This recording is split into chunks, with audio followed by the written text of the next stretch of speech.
Wazee wa zamani walisema, moyo kichaka.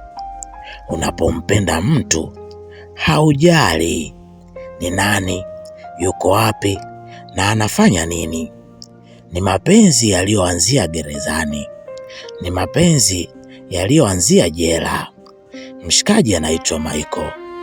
Aliishi gerezani kwa muda mrefu kidogo, zaidi ya miaka 2. Alikuwa ni mpweke sana kwenye hilo gereza. Alikuwa ni mtu ambaye anapenda kukaa sana peke yake. Alikuwa anapenda kukaa chumbani mwenyewe akiwa anajiuliza. Michael alikuwa anaonekana kama ni mtu ambaye hayuko sawa. Watu wengi walishindwa kumuelewa. Ni kitu gani kinamfanya hawe hivyo? Siku moja kwenye lile gereza aliingia mrembo mmoja mzuri sana ambaye alikuwa anaitwa Jennifer. Michael alimuona mrembo yule. Alivutiwa sana na aina ya muonekano wake, kwani alikuwa na tattoo, na yeye pia alikuwa anapenda sana mwanamke mwenye tattoo. Alikuwa na mawazo sana mshikaji. Baada ya kumuona yule manzi, alirudi chumbani na kujiuliza, mbona kama ni bahati, yule manzi siwezi kumwacha. Nimempenda sana ghafla. Hata kama tuko gerezani, lakini hatujakatazwa kumpenda mtu. Mimi ni binadamu pia kama watu wengine. Nina hisia za kupenda kama watu wengine. Nimetokea kumpenda sana yule binti, aliongea Michael wakati yuko mwenyewe tu chumbani. Mshikaji anabadili tu mitindo ya kulala, mara miguu aweke juu, huku anamwaza yule manzi. Bidada Janet hakuwa anajua lolote na wala hakuhisi chochote, kwa sababu hata hakumzingatia mshikaji. Siku zilienda kidogo. Mshikaji wetu Michael alionekana bado ana mawazo mengi sana kuhusu yule binti. Alikuwa anawaza sana, nawezaje kumpata? Nawezaje kuwa karibu na mrembo kama yule? Inaonekana tunaendana kabisa. Alikuwa anajiongelea mwenyewe. Lakini mshikaji wetu alikuwa serious sana, kiasi kwamba hata ukimuona unashindwa kumuuliza, mbona kama hauko sawa? Hauwezi kabisa kutokana na muonekano wake. Lakini aliamini anaweza kumpata mrembo huyo. Siku moja Michael alitamani aanzishe ukaribu na huyo mdada. Alimuona kwa mbali, akawa anajisemea, ipo siku moja utakuwa mpenzi wangu, nitakujali sana, nimevutiwa sana na wewe. Alijiongelea mwenyewe moyoni. Kweli siku zilienda. Siku moja alipata nafasi ya kuwa karibu na yule dada. Aliongea naye machache. Alimueleza kama anatamani wawe marafiki, na sio marafiki tu, wawe wapenzi. Aliongea Michael kumwambia yule mdada ambaye anaitwa Janet. Janet alimwambia, usijali Michael, tutakuwa tu marafiki wa kawaida, lakini kuwa wapenzi bado, kwani ndo kwanza hata miezi 5 sina hapa gerezani. Naanzaje kuwa na mahusiano? Kwa hiyo tunaweza kuwa tu marafiki, lakini hatuwezi kuwa wapenzi. Aliongea mdada huyo kumwambia yule mshikaji. Mshikaji akamwambia, hamna shida. Lakini siku zilivyozidi kwenda, ukaribu wao ulizidi. Watu pia walianza kuhisi kitu kutokana na ukaribu wao. Lakini mshikaji wetu Michael alikuwa na mawazo sana. Kila siku alikuwa anawaza kuhusu yule manzi. Mungu, nibariki nimpate huyu mtoto. Ni mkali sana. Nitaishi poa sana hapa gerezani kama nitampata huyu mchumba. Alikuwa anaongea mwenyewe Michael. Siku moja alikutana na yule mdada, akaongea naye, Janet, naomba tuwe wapenzi, unaonaje hii? Janet akamwambia, itakapohitajika tuwe wapenzi na tutakuwa, hata usijali. Kwa sasa niache kwanza, kwani naendelea kupambania kesi yangu niweze kutoka humu gerezani. Aliongea vile bidada Janet kumwambia Michael. Michael akamwambia, hamna shida, endelea kupambania kesi yako, naamini ipo siku moja utashinda. Waliongea sana mpaka usiku mrefu. Michael akamwambia, usiwe na wasiwasi, na pia ukichoka kulala kule unaweza ukalala hapa. Si unaona kuna vitanda viwili, cha juu na cha chini, kwa hiyo tunaweza kulala kama marafiki, mmoja juu mmoja chini, na haitokuwa na ubaya wowote. Aliongea hivyo Michael. Janet akamwambia, hamna shida mshikaji wangu, ngoja nilale hapa hapa leo. Wakalala pale pale, mmoja juu mmoja chini.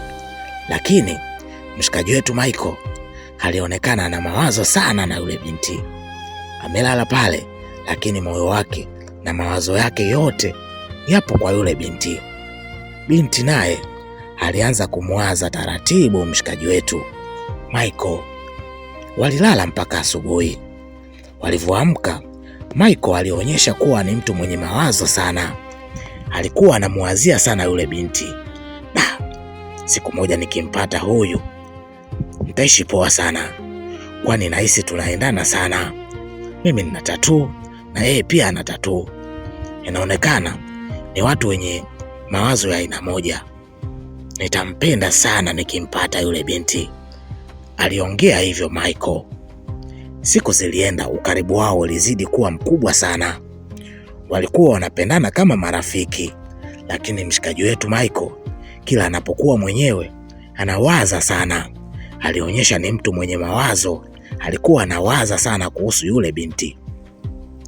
Alikuwa anasema, mimi nitakuwa ni mtu wa kwanza kumpata mpenzi gerezani, kwani watu wengi wanaogopaga kutongoza kwenye haya magereza, lakini mimi naamini nitampata huyo mchumba na tutaishi poa sana. Aliongea Michael. Ukaribu wao uliendelea. Siku moja Michael alimuita tena Janet. Akamwambia, Janet, hebu nikubalie mwenzio, we mwenyewe unaona mimi nakupenda, we mwenyewe si unaona. Binti huyo akamwambia, usijali, nipe siku 2 tu za kufikiria. Naye akaingia kwenye dimbwi la mawazo, kumwaza sana mshikaji huyo. Akajikuta naye anaanza kumpenda. Wakaanza kupendana. Janet alikuwa anamfikiria sana, anamuwaza sana Michael, na Michael ilikuwa anamuwaza sana Janet. Ikawa wote, kila mtu anamuwaza mwenzie. Kila mtu kwa wakati wake anatamani awe karibu na mwenzie, lakini kama unavyojua wanawake lazima wazunguke. Hivyo binti Janet ilikuwa anazunguka sana kumwambia mshikaji wetu Michael. Alikuwa anaona kuchelewa sana kuambiwa na binti huyo kuwa amekubaliwa ombi lake. Siku zilienda kidogo. Mshikaji wetu Michael alikuwa ni mtu wa mambo mengi sana pale gerezani. Alikuwa anapenda kucheza kamari na vitu vingine. Pia alikuwa ni mtata sana, yaani ni mtemi. Alikuwa anawakaripia mpaka wale manyapara pamoja na maaskari ambao wako kwenye lile gereza, kitu ambacho siku moja binti huyo alishuhudia wakati Michael anampanikia askari mmoja, kitu ambacho kilimvutia sana binti huyo. Akasema, huyu sasa ni mwanaume, huyu ni shujaa. Hata ikitokea siku moja kuna mtu ananidharau kwenye hili gereza, anaweza kuniokoa, anaweza kunipambania kwa namna yoyote. Alivutiwa zaidi na Michael. Alijiongelea mara chache moyoni mwake, nimeanza kumpenda, natamani tuwe wapenzi sasa. Siku yoyote atakayekuja kunikumbusha hili jambo, sitosita kumwambia ukweli wa moyo wangu. Aliongea hivyo mdada Janet. Kweli mshikaji wetu Michael alimfuata tena, akamwambia, Janet, unajua wewe ni mrembo sana. Unavyoendelea kuniweka mimi na haya mawazo, unaniweka njia panda. Nikubalie tuwe wapenzi, sio kitu kibaya. Mimi na wewe inaonekana tunaendana sana. Wewe mwenyewe ukiniangalia unaniona mimi ni handsome sana. Aliongea hivyo Michael. Janeti akamwambia Michael, usijali, mimi pia nimekupitisha kwenye moyo wangu. Nimevutiwa sana na muonekano wako na bodi yako kiujumla. Pia napenda sana wanaume wenye ndevu. Aliongea hivyo Janeti kumwambia Michael. Walipendana, walionyesha kujaliana sana. Mapenzi ya gerezani yalipamba moto. Watu wengi walikuwa wanawaangalia kama wapenzi, maana santai moja ilikuwa hawawezi hata kujificha. Walionyeshana upendo sana. Mara nyingi walikuwa wanakaa pembeni na kuongea. Walikuwa wanajadili mambo mbalimbali. Walikuwa wanalala pamoja. Mapenzi yalikuwa shata sana. Watu wengi walikuwa hawaamini kama unaweza kuwa gerezani na ukapata mpenzi, lakini Michael alikuwa mfano wa wengine ambao walikuwa hawaamini kuwa unaweza ukampata mwanamke gerezani na mkafanya maisha na mambo yakaendelea. Walikuwa wanapendana sana. Walikuwa wanapanga mipango mingi sana ndani ya gereza. Walikuwa wanatamani siku moja watoke nje ya gereza na wao wanapendana sana, watengeneze familia yao na waweze kuishi poa sana, wasomeshe watoto wao na kila kitu kiende sawa. Upendo ulikuwa mkubwa sana ndani ya gereza. Walipendana watu hao na watu wengi huwa waliyapenda mahusiano yao. Lakini mshikaji wetu Michael alikuwa hapendezwi na tabia kadhaa za askari. Maana kuna askari mmoja alikuwa anaonyesha kama anampenda sana Janeti, kitu ambacho kilimfanya mshikaji wetu Jackie mara nyingi ili awe anamfuata yule askari na kumchimbia mikwala. We jamaa, nitakufanya kitu kibaya sana. Achana na mpenzi wangu. Nampenda sana Janeti, na ukiendelea kumfuatafuata nitakufanya kitu kibaya sana. Aliongea kwa kumkaripia yule afande. Afande naye hakuwa mnyonge. Alimpanikia sana Jackie. Jackie, wewe ni mfungwa. Uwezi kula vitu vizuri kama vile. Vile ni vitu vyetu. Walionyesha kukaripiana. Yule Jackie na yeye mfungwa aliongea kwa kupaniki sana. Uwezi kunibishia hivyo. Yule ni demu wangu, achana na ule manzi. Nitakufanya kitu kibaya sana, nitakufanya kitu kibaya. Aliongea mshikaji wetu Michael kumwambia yule askari. Askari naye hakutaka kuonyesha unyonge, naye alijibishana sana na Michael. Siku zilienda. Mshikaji wetu Michael kile kitendo kilimpa sana mawazo. Alikuwa anakaa peke yake na kuendelea kuwaza. Vipi kama yule mfungwa, kama yule askari atamchukua demu wangu? Nitaishije kwenye hii jela? Kwani nimemzoea sana yule demu. Alikuwa anajiuliza sana mshikaji wetu Michael. Mara anakaa analala hivi. Akasema anyway, yule mchumba mimi amenipenda na mimi nimempenda zaidi. Kwa hiyo siwazi kuhusu watu wengine. Alikuwa anawaza. Akatafuta time ya kuongea na yule mchumba. Akawa anamwambia, unajua Janeti, mimi nakupenda sana. Isitokee siku moja ukaja kutembea na mtu yoyote kwenye hili gereza, nitatangaza vita naye. Kama unavyonijua mimi huwa sichekeshi. Nitamfanya kitu kibaya mtu yoyote ambaye atakuletea ujuaji. Janeti akamwambia mshikaji wetu Jackie, mimi nimekuelewa sana. Pia usijali kuhusu hilo. Ninachowaza kwa sasa ni kuwa pamoja na wewe, tutoke kwenye hili gereza tukafanye maisha yetu. Aliongea hivyo bidada Janeti akimwambia Michael. Michael akamwambia, hamna noma, mimi nakuelewa sana mchumba. Nadhani wewe mwenyewe unaelewa. Na mtu yoyote ambaye atakuwa karibu na maisha yako nitamfanya kitu kibaya sana. Aliongea hivyo Michael. Siku zilienda. Mshikaji aliendelea kuwa na mawazo sana akiwa mwenyewe, kwani alihofia yule ni askari na yeye ni mfungwa tu. Unadhani ni yupi ana nguvu?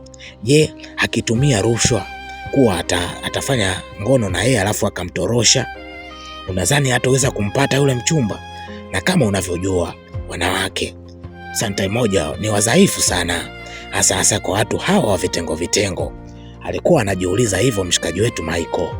Siku zilienda kwenye lile gereza, lakini mapenzi yao yalionyesha ni mapenzi ya kweli na ya kudumu.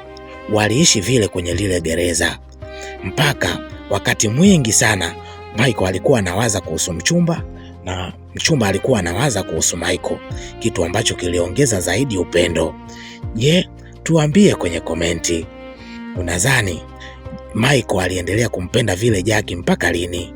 Na je, Nyapara aliendelea kumfuatilia Janet au alikoma? Tuambie kwenye komenti. Unasikiliza simulizi zetu ukiwa wapi? Tuandikie, je, unatamani simulizi hii iwe na namba 2?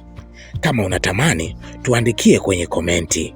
Tuambie, je, umejifundisha nini kuhusu mapenzi ya gerezani? Je, unadhani na wewe siku moja ukienda gerezani utapata mchumba? Mimi ni Ngoni na kusimulia, na hii ni Ngoni Simulizi. Kama bado hujasubscribe channel yetu ili uweze kupata na kila update ambayo inaingia kwenye channel yetu.